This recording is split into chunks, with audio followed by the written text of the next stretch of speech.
Happy Sunday, my warriors. How's everyone doing today? I hope everyone had a good morning as we gained that extra hour.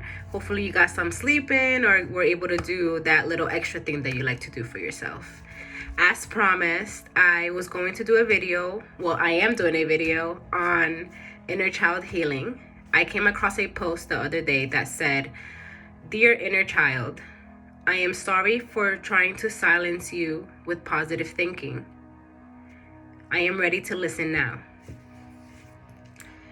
When I saw that, I was like, wow, that is so true. I believe personally in today's society, the positive mindset mentality has become a hit, a success overnight.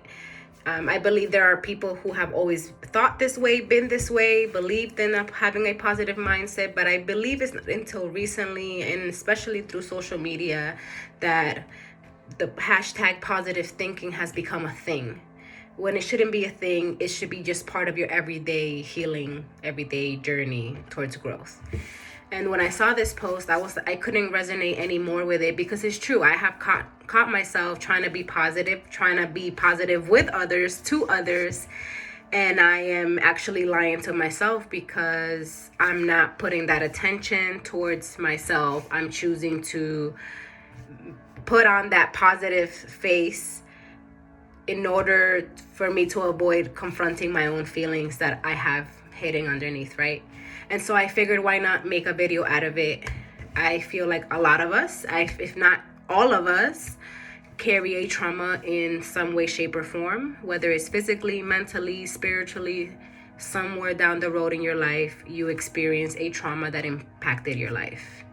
As a woman, which is why I created this project, I felt that it was needed, that this platform was needed to be created in order to voice our traumas, voice what we go through, voice that even though we can do it all, because as women, we are this martyrs, we are this superheroes, these female warriors that like we're always going and going and going and going and going, that we fail to tend to look within ourselves. And then we catch ourselves by surprise when everything falls down right in front of us. And I mean that in all ways, metaphorically, literally. And so I guess my advice to you is drop the positive thinking. Dig deep within yourself. Don't put a Band-Aid. Positive thinking it's a Band-Aid, in my opinion. Because either way, you can't go around the work. You can't skip the work that you have to do when it comes to healing.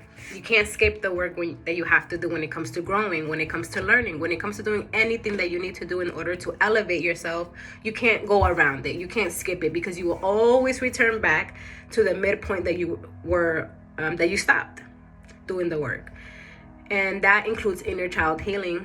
I feel recently in my life, I have had a lot of conversations with people from different ages, whether it's family members or just friends, that they're going through this shift. They're going through these emotions, these unconfronted emotions that they didn't even know they had, because they learned to suppress it for so many years that it's like foreign to them. It's like, what is this feeling? What am I like? Is it okay for me to break down? Is it okay for me to feel these things? Is it okay for me to speak up?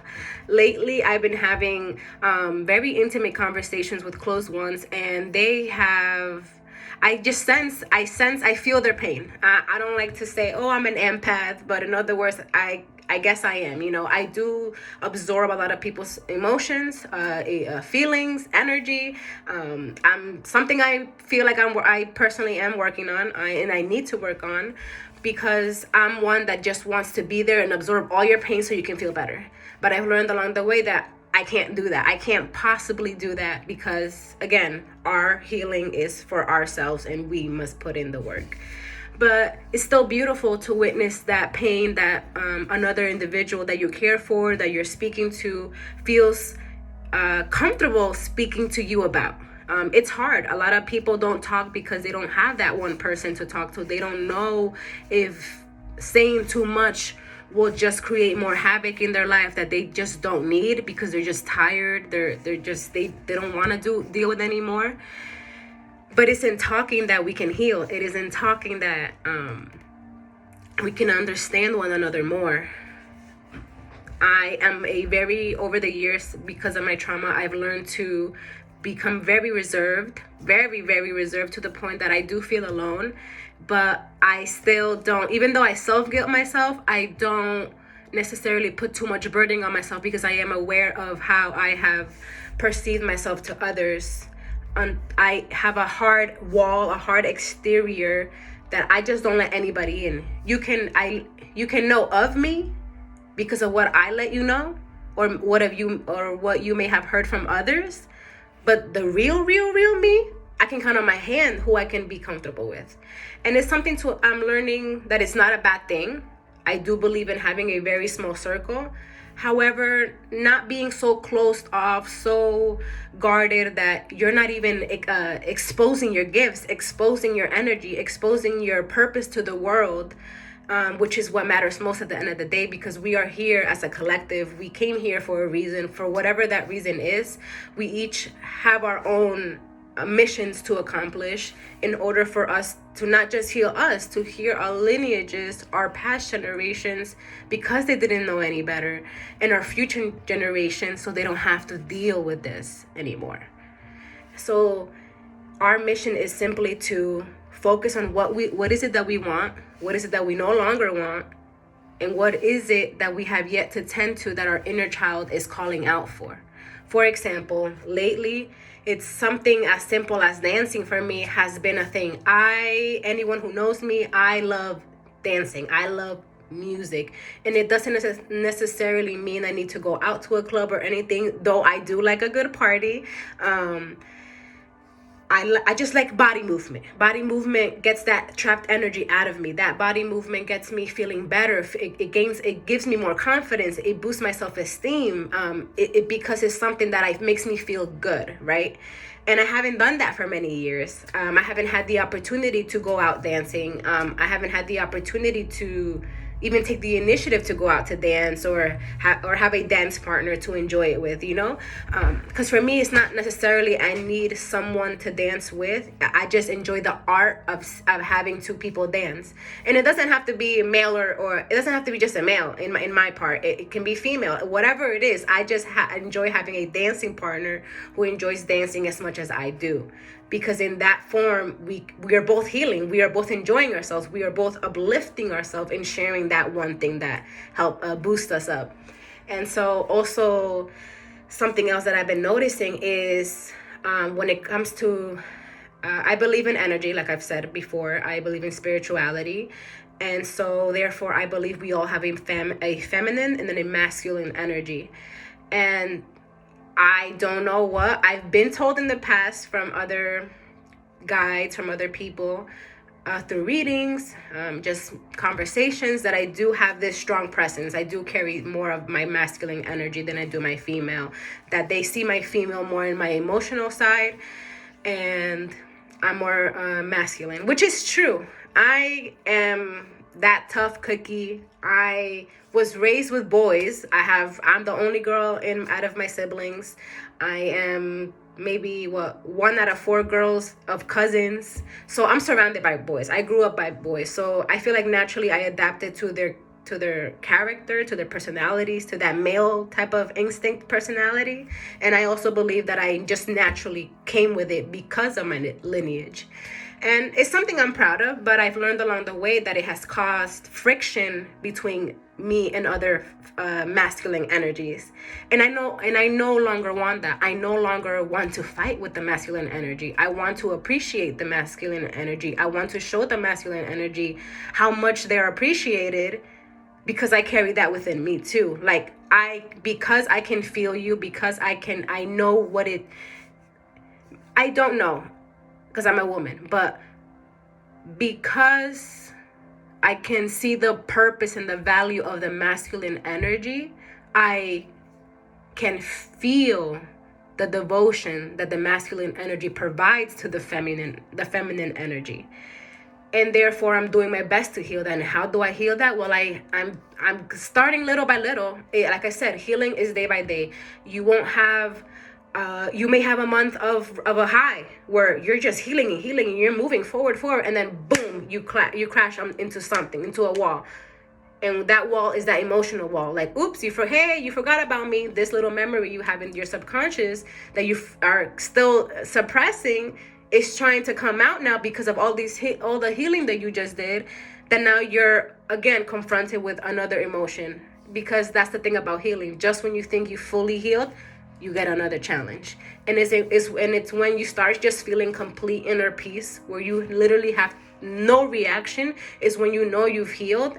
And even then, there's still more healing to do. And that's the beauty of it, because you get to learn more and more about yourself. You get to see how far you can go amidst of all chaos that you have already lived through. And like I said, for me, the masculine energy right now is me going backwards. I am going backwards and trying to heal the relationship that I have with my father. And when it comes to my feminine energy, I am trying to heal the relationship I have with my mother, because of how I view them in my life. My parents did the best they could. There are things that I'm still healing from. I'm a parent now, and that's the difference. That I can understand that they did what they did because that's all they knew. However, now the pain I have to deal with, but it's okay because I'm healing. And because I'm healing, I'm able to maintain a relationship with my parents that doesn't have to force me to cut them out of my life. Because that's another thing that it's hard to do when it comes to family, especially our parents and siblings. And I believe just those two, like the category of parents and the category of siblings, we grow up with, and I was talking about this the other day, we grow up, We grow up with that immediate mentality that because you're my mom, because you're my dad, you will never hurt me. You will never be disloyal to me. You will never leave me. Because that's the connection that child to parent they have. From womb, from creation, it's like an immediate thing. Like, oh, as a child, you're thinking, my mom and my dad love me. My parents love me. So why should I even have to worry about anything bad happening, right? And same thing comes with our siblings. We grow up with with our siblings, with these people around us, right? Every day of our lives, that again, we are immediately thinking, I shouldn't have to worry about my brother being disloyal. I should not have to worry if my brother loves me or not. I should not have to worry if my sister is going to be loyal to me or if she's going to respect me or not. So it's heartbreaking when the very people that you love and you never had to question, now you do. And again, I have gone to the extremes. I have gone to the extremes where I don't talk to my parents. I have gone to the extreme where I don't want to hear from them. I've gone to the extreme that I have yelled at them. Because that's one thing my parents will tell you, that Wanda will not stay quiet. If she has something to say, she will say it and she will let you know how she feels. And it doesn't always come out pretty. And that's why I do these videos. That's why I am doing this project, because I am learning to heal just like you are right now. Just because I'm talking about it doesn't mean that I'm ahead of you. Just because I'm preaching about it doesn't mean that I'm ahead of you. I'm right there next to you, and trust me, I probably have like darker days that you may not even experience yet. But guess what? It doesn't matter, because it's not a competition. We're healing together, and that's the beauty of it. And that's my only and sole purpose. When I created this project, I created it to save my life. This project saved my life, literally. I needed an outlet to speak on. I needed an outlet to express everything that I was going through, because I could no longer hold it in. I needed someone to know. Not for approval,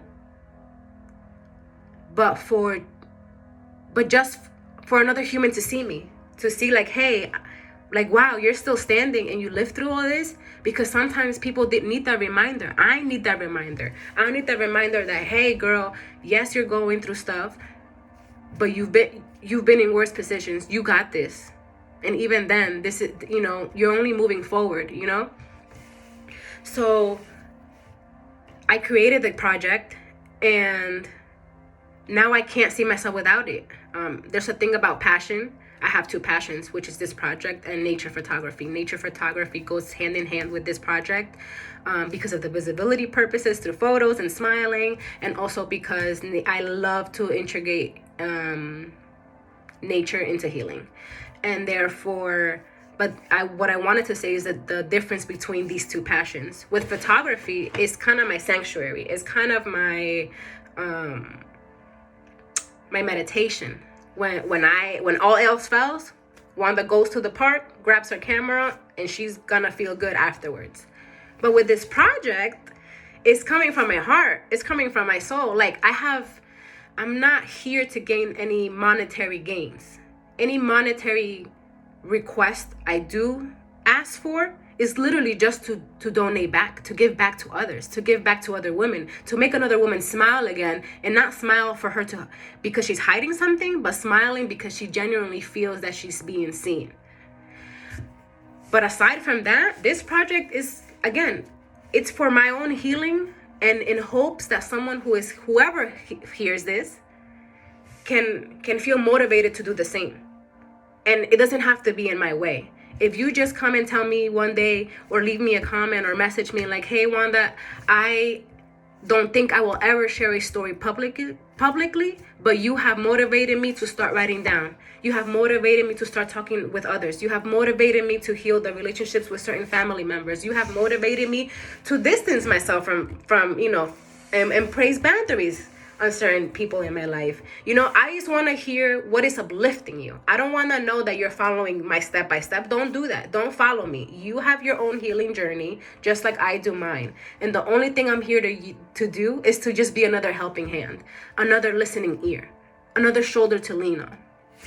And thank you guys for listening. I love you guys so, so much, from my heart to yours. Stay smiling. I hope you get to smile genuinely. I love you. I love you. I love you. Have a beautiful rest of your Sunday.